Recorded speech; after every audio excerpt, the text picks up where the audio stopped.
Hello, and welcome to episode 11 of GBA Time, a chronological series for the Game Boy Advance. Our first game up today is High Heat Major League Baseball 2002. This was released in September of 2001. We're still in September 2001 for a little bit yet. Another episode or so. Obviously, it's a Major League Baseball game. There was a sequel in 2003. This was also available on PlayStation 2. Much better port there, obviously, being non-portable. This has probably the lowest complete in-box value I've seen thus far with $4. So this is not very valuable. Much like most simulation sports games, they don't carry much value. And we're going to get into the gameplay here. So we have a couple of modes here. You got your standard exhibition season. You can jump right to the playoffs. You can do a home run derby. You can do some practice. But I'm going to jump in here to the exhibition. Just play an exhibition game, an inning here. I am in Wisconsin, if you didn't know that previously. So me and my family, we're Brewers fans, and we are opposed to the Cubs. That's our rivalry. So anytime I can do Brewers versus Cubs, I'm going to take that opportunity. And there's more baseball games coming up on this system. I know Backyard Baseball is going to be a highlight here. I played that one previously, and that one is very well regarded. But we've got playing in Miller Park. It's now American Family Field, but at the time, this had been the first or second year that this was opened. Be the first year that this was opened, 2001. So stadium had just opened then, and I had the opportunity to go, I think, in 02 or 03. So that was special. Because at the time I lived in the Northwoods of Wisconsin, so about a 2-hour drive, 2.5-hour drive to Milwaukee. And I've been to the stadium many times since then. As we get into the gameplay here, as we're cutting here, just saw Sammy Sosa, guy on the Hall of Fame ballot, well known for his 1998 home run chase with Mark McGwire. So we got to see him bat there. Not a lot of memorable Brewers on this team, so I had to point out Sammy Sosa for the Cubs.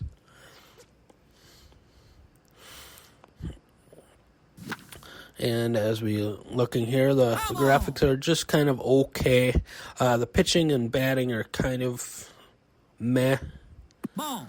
It's hard to tell the up and down, whether it's a ball or a strike. But the fielding is automatic, so your outfielders are going to go where they need to go. And I had a little bit of trouble with the base running too, but this was not nearly as terrible as the other baseball game, the Sports Illustrated. I played this game, I think 4 times. I had to either play it on just to get the feel for it or to do my recording. And it did not freeze up on me once, so that was a step up from the other baseball game. As you can see, these pitches come in pretty fast. So this is a pretty good simulation of how little reaction time you have. And this is going to be a very quick half inning. Cubs got a hit. I did not get a hit, even though I hit it to the right fielder and got it back to the first baseman in time. And we got 0-0. Alright, our pros and cons list. We got full rosters and all MLB teams. We got automatic fielding. We got that home run derby mode. And we got a season mode. Pitching and hitting is dull and frustrating. Game feels kind of plain and boring, and these underwhelming graphics, unfortunately. I gave this a C-, and I rank this 33 out of the 41 games that I played thus far. Hoping for a really nice baseball game here soon. And we'll jump into our next game here is X-Men Reign of Apocalypse. This was published by Activision. This is a beat-em-up based on the comics, obviously. There's a total of 20 plus X-Men games. There's 2 more, I believe, on the Game Boy Advance. I believe those might both be Wolverine games, but still in that X-Men universe. This has a really nice $90 complete in-box value. So these comic book games typically hold up pretty well for value. And we had just seen the new Deadpool and Wolverine movie recently, which is in that X-Men universe. So it's nice to play both this game, and then last week I had played Spider-Man, which is also in the Marvel universe. So kind of combining those in the movie universe right now. And unfortunately, the ROM I got for this had no sound. So you'll see me trying to fiddle with the sound here, trying to see what's wrong here. But I had downloaded the ROM originally in a package, and I had no sound, so I downloaded another one, still no sound. So I apologize that we're getting no game audio for this one. And there's tremendous slowdown. I don't know if this was, again, the ROM that I got, or if the game actually plays this slowly. But you got to pick, as you saw on the character select screen, there's 4 characters to choose from. There was Wolverine, there is Storm, there is Cyclops, and there is Rogue. And this is right around the time when that first X-Men trilogy in the early 2000s was coming out. So this is right after that first movie, about a year later. So X-Men was doing pretty well in pop culture at this time.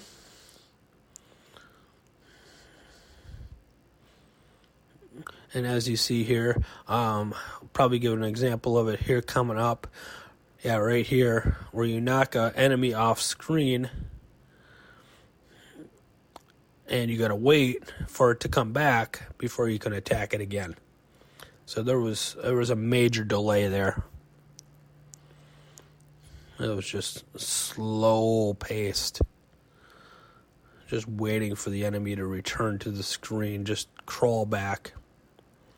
So that was frustrating. I'm not sure if that was the frame rate issues in this copy of the game or not, but it was frustrating.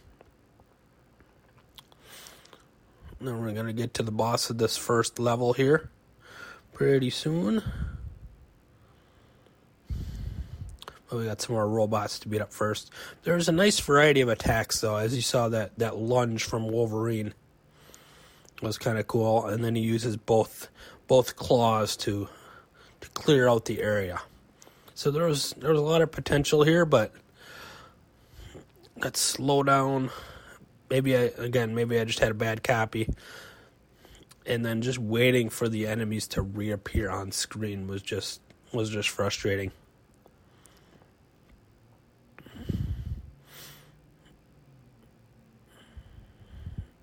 And again, I apologize for the lack of game audio.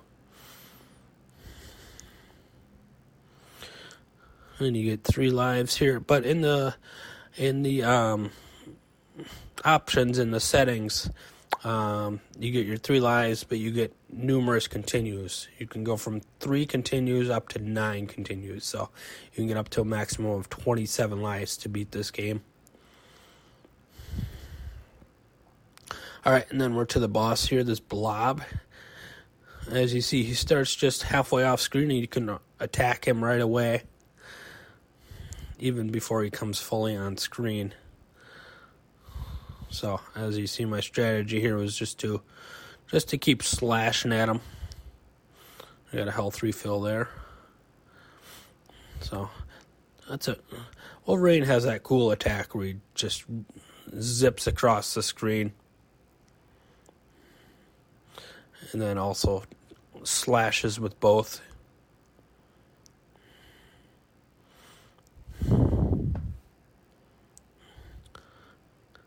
And again, there was 4 unique characters, and they all played a little bit different.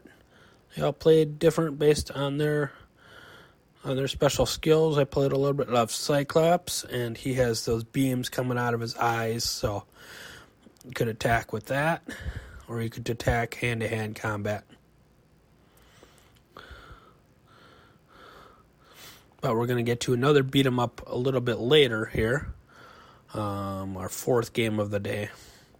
And you'll see a night and day difference between these 2 games, the quality of these 2 games.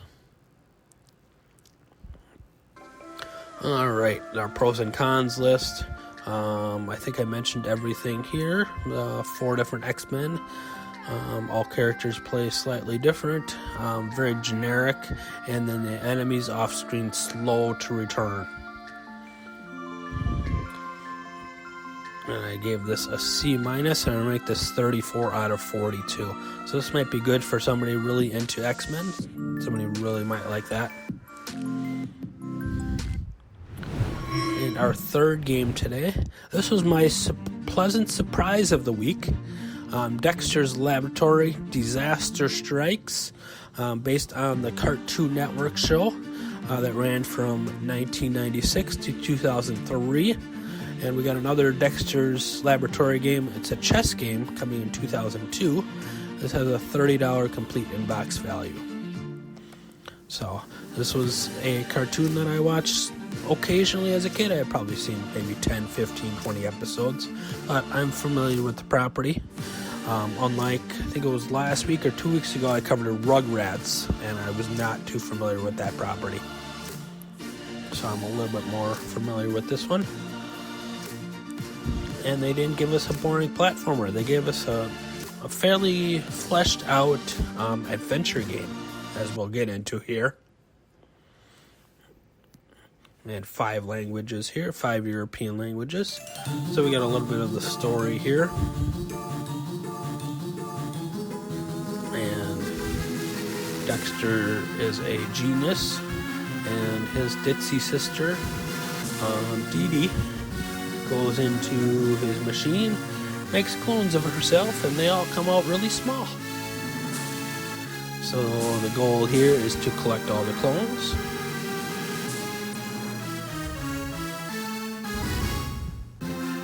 And there was a tutorial. I love to see a tutorial. Especially when I'm sampling these games, if I can get a tutorial here in 5 minutes, 2 minutes, it can show me how to run the game without having to be clumsy around it. So there was about 4 or 5 areas here where I had a tutorial set up. It was really nice to walk through that. It only took me about 2 minutes, 3 minutes to get through all of that. But it was very helpful when it came to the main game. So I just wanted to show a sample of that tutorial. And as you see, I had a previous save file here, but I'll make a new one. Put my name in here.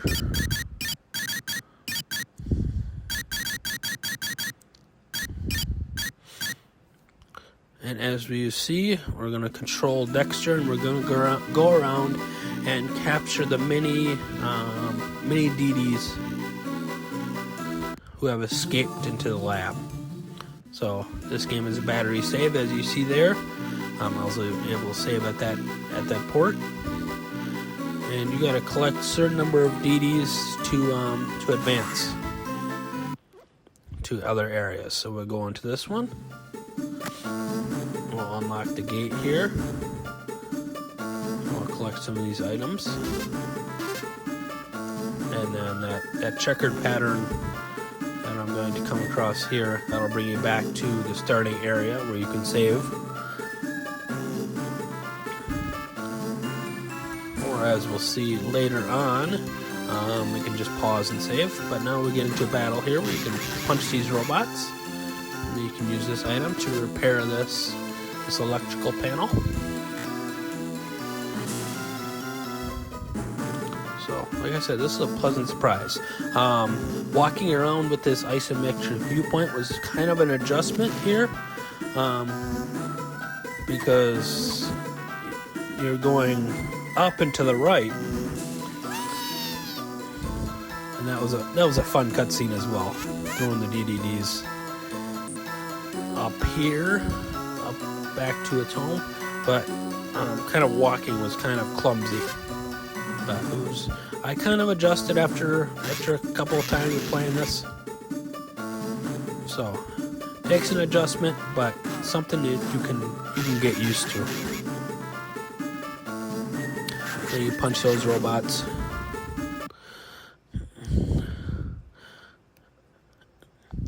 And then we can save and quit, and it will save for us. So that is really nice. Alright, our pros and cons list. Adventure game with lots of items. There's lots more items in that tutorial that didn't cover. You can unlock new abilities with those new items. The only con I really had was controlling the isometric view. Very clumsy at first. Took a while to get used to. And I did like this, but I ranked this a C+, above average, and I gave this 30 out of the 43 that I played thus far. And our final game today is Final Fight 1. This is a beat-em-up game. This is a franchise that started in the arcades in 1989. There's games on the Super Nintendo, and I believe Sega Genesis, and I believe PlayStation as well. Only game in this series on the Game Boy Advance. This is part of the Street Fighter universe, something I learned when I was reading and researching. It does have a nice battery save, and this has a $60 value complete in box. So, yeah, this is a well-regarded beat-em-up series. Has a lot of backstory to it. A lot of these characters will show up in these fighting game compilations like Marvel vs. Capcom, and I think there's some other ones, Street Fighter vs. Capcom, something like that. But these characters will show up again. Maybe in our playthrough of this system. So we got 3 characters to choose from: Guy, Cody, and Mike Hagar. So Mike is the mayor of this town, trying to clean up this town of its crime, and his daughter got kidnapped by the evil gang. So he is taking on cleaning up this town one bully at a time, one gang member at a time. So if we compare this game to what we played in X-Men, this plays so much better, so much quicker. These sprites are bigger. I'm trying to pick up this hammer, and that's a skill issue on my end. But these enemies are quick to defeat. They come right after you. They come right after you to attack you. Sometimes you get 3 or 4 at a time that will gang up on you. But you got this spin attack from Hagar.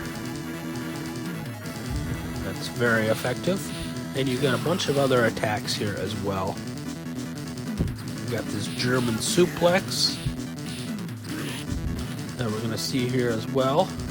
Then you got your straight punches. I'll get to it a bit later here, but you can jump and kick. So you have a really nice jump kick that you can use as well. I mostly found the spinning attack to be most effective. There's that German suplex that I mentioned. These attacks just look brutal, especially with that screen shaking when the takedown happens. And I lost a life there. I am not very good at beat 'em ups, as you can see here. And we saw that nice takedown there. So we're gonna get to the boss eventually, but I'm gonna run through this and kind of see all the attacks that we can do here. I think pretty soon I'll demonstrate that jump kick here. But you can do that jump kick. That's that nice music as well, so that added to it. And there's that jump kick, which wasn't too effective, but I wanted to show it off here at least once in the video here.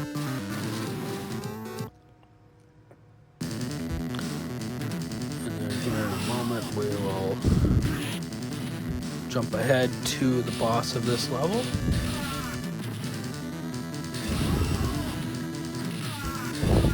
But this was mostly fun to play, so.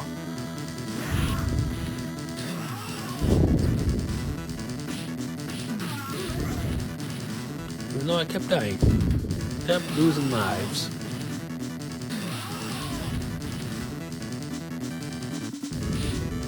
But this is definitely fun. And three characters to choose from help you out. And there's your story element here.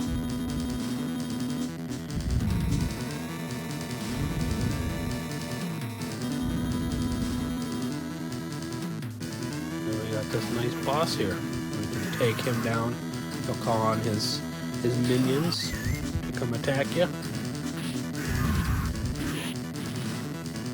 Just really nice sprite work too. Really nice, clear graphics, nice sprite work.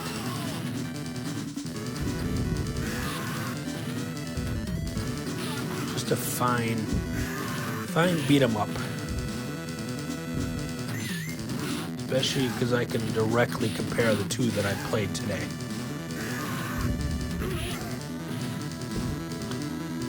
I think you'll see here in a moment. I'm going to rank it lower than maybe others would have, just because I'm not a huge fan of this genre. I'm more of a fan of the platformers and the RPGs and the adventure games, but this was good. It's a good, solid beat 'em up, and we'll see if it gets passed up in that category anytime soon. As we see here, it plays like classic Final Fight. 3 characters to choose from, the large characters on the screen. There's some waiting on enemies to attack and move forward. But it wasn't nearly as bad as the X-Men game. So I gave this a B, and I rate this 20 out of the 44 that I've played thus far. So a top half game, and a nice solid B ranking. As we get into our games list, if you want to look over, and as I always say, if you have any severe issues with my list, let me know, and I can reevaluate and see if there's a couple of games that I can move around and compare X versus Y.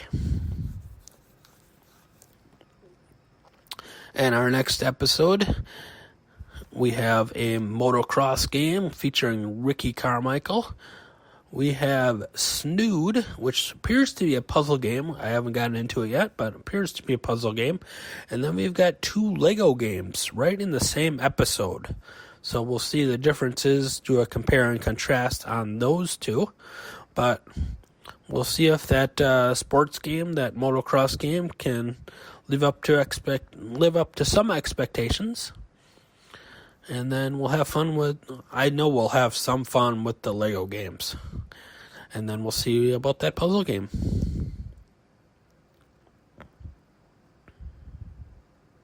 So thank you all for watching. If you could like and subscribe, that really helps our channel out. And have a great day. I appreciate you watching.